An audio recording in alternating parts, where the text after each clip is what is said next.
Nah jadi ini dia hasilnya, dia berserat, empuk, terus nggak terlalu berminyak. Gimana cara bikinnya, kalian simak videonya sampai selesai ya.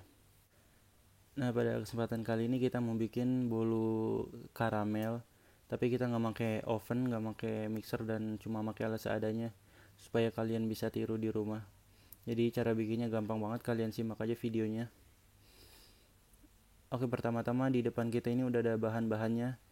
Yang pertama ada tepung maizena, ini dia 17 sendok, dan tepung terigu sama 17 sendok juga. Selanjutnya ada 4 butir telur, ini ada minyak sayur, dan ada soda kue. Selanjutnya ada baking powder. Setelah itu ada susu saset, dan ini bisa kalian ganti pakai Denkaw yang coklat. Setelah itu ada gula 400 gram, dan ini takarannya nggak terlalu manis. Kalau kalian mau manis bisa pakai setengah kilo. Untuk airnya kita pakai sebanyak 200 ml atau 2 gelas belimbing ini, karena satunya itu 100 ml, dan ini untuk cetakan segini ya, yang kecil. Oke, pertama-tama kita sekarang mulai bikin karamelnya dulu. Kalian sangrai gulanya di panci kecil. Setelah itu siapin juga airnya yang 200 ml tadi. Kalian sangrai pakai api sedang, gak usah terlalu gede, dan aduk santai aja, gak usah terlalu serius. Pokoknya apinya kecil aja supaya dia nggak gosong. Nah kalau dia udah mulai mengkristal kayak gini, kalian siapin airnya. Kalian panasin karena nanti ketika dicampur airnya harus dalam keadaan mendidih. Kalian terus aduk-aduk aja supaya dia nggak gosong. Nanti dia larut dan berubah jadi coklat. Kalau udah larut semua kayak gini, kita masukin airnya yang 200 ml tadi.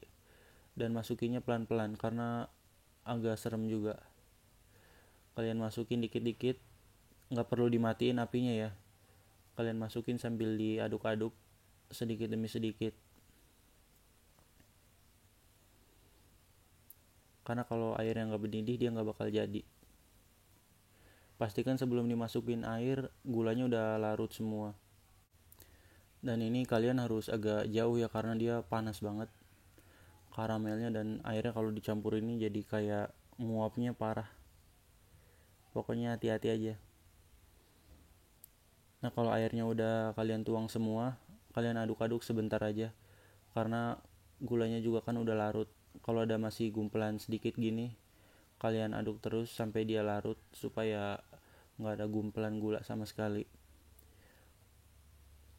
Dan ini karamelnya udah jadi, kalian bisa matiin kompornya.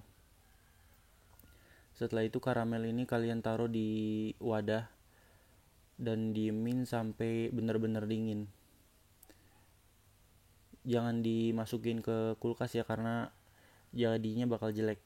Kalian diemin di suhu ruangan aja sampai benar-benar dingin. Setelah itu kita siap bikin kuenya. Jadi kalau gulanya udah benar-benar dingin, kalian siapin bahan-bahannya. Pertama, baking powder dan soda kue itu kita campurin ke dalam terigu sebanyak 1 sendok teh, nggak usah terlalu banyak. Soda kuenya kita masukin. Setelah itu kita tambah garam. Ini kalau mau enak kalian bisa pakai 2 sendok teh, tapi saya cuma pakai 1. Jadi kalau pakai 2 dia agak asin. Setelah itu masukin telurnya ke dalam wadah gede. 4 butir telur, kalian bisa bikin 3 juga cukup kok. Sekarang telurnya kita aduk pakai garpu sampai dia nyampur, nggak usah terlalu lama ngaduknya. Kurang lebih kayak gini, kayak mau ngedadar telur biasa aja.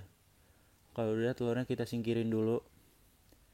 Sekarang kita balik lagi ke terigunya. Nah maizenanya ini dicampur ke terigu yang udah kita campurin baking powder sama soda kue tadi.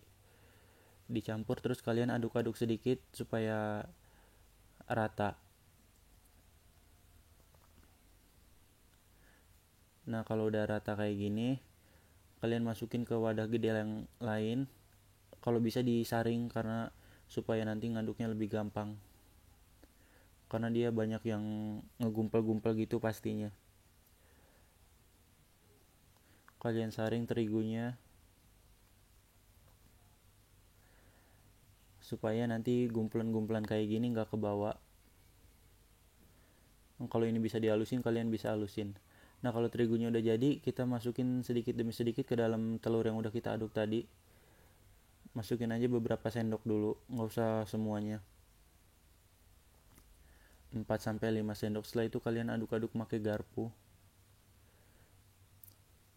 Aduk-aduk santai aja di sini, nggak usah khawatir karena nggak bakal capek. Cukup bentar aja ngaduknya. Kalau udah kecampur gini, bisa kalian tambahin karamel yang udah kita bikin tadi. Dan karamelnya nggak semua, jadi sedikit demi sedikit juga, kurang lebih 3-4 centong nasi kayak gini. Jadi nanti bikinnya itu kalian nggak langsung masukin semua bahannya ya, jadi sedikit-sedikit. Terigu dimasukin ke telur, terus kalian aduk, baru ditambah karamelnya. Begitu terus kalian ulangin sampai adonannya habis. Kalau karamelnya udah masuk kayak gini, kalian aduk lagi pakai garpu sampai dia nyampur.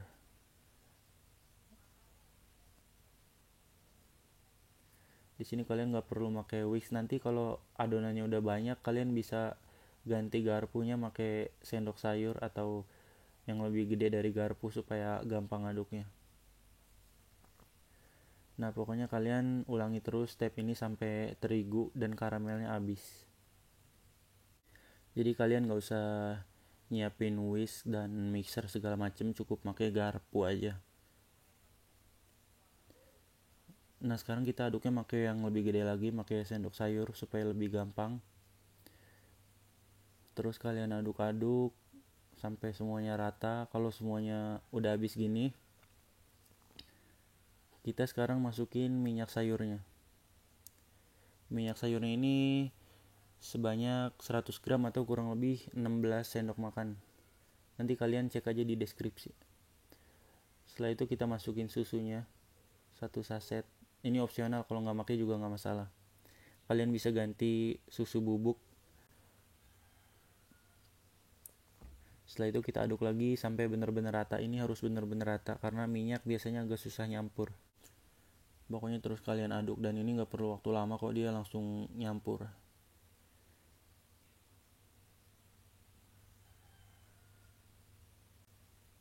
Nah, kalau udah nyampur gini bisa kalian lihat kan, nggak kayak tadi, dia minyaknya udah nyampur. Dan ini adonannya udah siap kita masak. Sebelumnya kita siapin dulu cetakannya. Kita olesin pakai mentega atau kalau nggak ada bisa minyak sayur secukupnya aja. Kalau kalian mau diolesin terigu supaya nanti nyopotnya lebih gampang juga nggak apa-apa, tapi di sini saya nggak make. Nah, ketika masukin adonannya ke dalam loyang ini, usahain disaring ya karena masih banyak gumpelannya. Karena kan kita ngaduknya pakai sendok sayur aja, nggak pakai yang lain, jadi pasti masih banyak gumpelan kayak bisa kalian lihat.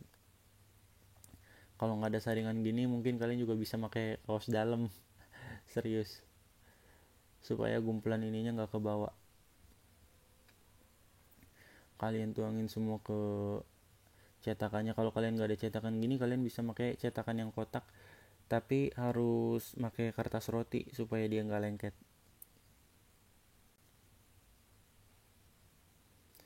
Nah, bisa kalian lihat banyak banget gumpelannya. Kalau nggak disaring dia bakal jelek.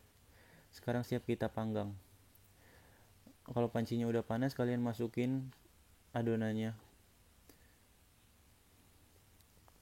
Dan ini pakai api sedang aja, nggak usah terlalu gede. Dan jangan kekecilan juga karena bisa lama.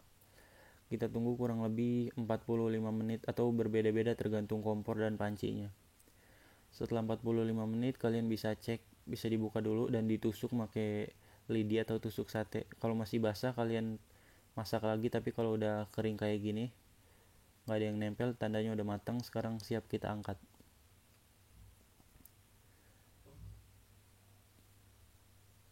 Dan ini dia hasilnya. Kalian ditusuk-tusuk dulu pakai kayak spatula gitu, karena ini agak lengket soalnya nggak pakai terigu. Karena kalau pakai terigu dia jelek, ada putih-putihnya gitu. Dan ini yang udah jadinya, sekarang kita coba potong. Dan bisa kalian lihat di sini hasilnya. Dia berserat banget dan dia lembut banget dan empuk, nggak keras. Dan dia nggak bau gosong sama sekali. Dan kalau kalian masih bingung sama resepnya, kalian bisa cek di deskripsi, saya tulis lengkap. Dan bolunya ini dia nggak terlalu berminyak, karena biasanya bolu-bolu gini terlalu banyak minyaknya, dan ini takarannya udah pas banget. Oke, terima kasih buat kalian yang telah menonton video ini, semoga bermanfaat buat kalian. Kalian yang mau nyoba silakan, karena gampang banget, pakai alat seadanya aja. Dan terima kasih telah menonton.